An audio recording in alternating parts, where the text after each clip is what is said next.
Hi, I'm Jenny Byrne. I've lived in Glebe for 32 years and I love this community.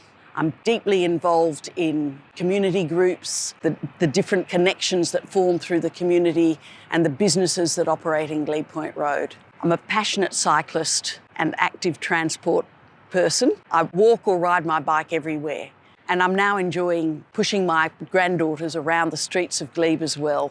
And they love the parks and the amenity of this area.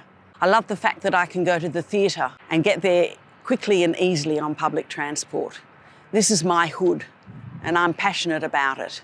When I first came to Glebe, I think it would be fair to say it was a 19th century labyrinth of roads and traffic. Over the last 30 years, we've seen a huge shift in the emphasis on making it accessible, family-friendly. We've now got great parks.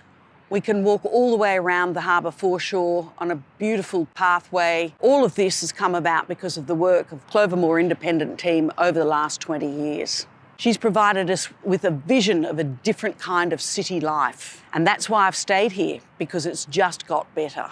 My brother lived in Amsterdam for over 14 years, and I visit him there regularly. The difference between the Sydney that I then lived in and Amsterdam was so dramatic. But I could see that the Clover independent team had a vision of how we could make that more of a reality here. Through my involvement in Bicycle New South Wales as their president for 7 years, I got deeply involved in cycling advocacy.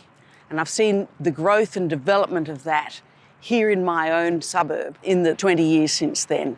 There's so many boxes that active transport ticks. It's better for the community's health, it gets cars off the road and reduces pollution, and more importantly, it brings us back onto the streets and connecting with each other.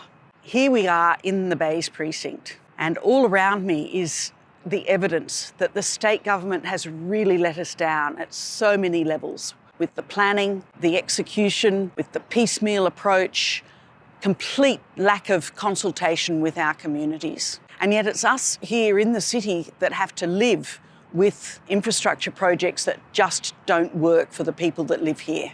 And I think it's important to have a council that can stand up to the state government and not just oppose everything, but offer viable alternatives and engage in a dialogue about what else and what more and how we can make it work. And there's so many examples of the City of Sydney under Clover going one step further, not just opposing the redevelopment of the old fish market site, but putting forward an alternative proposal of working with the state government and saying, we can do this better if we do things together.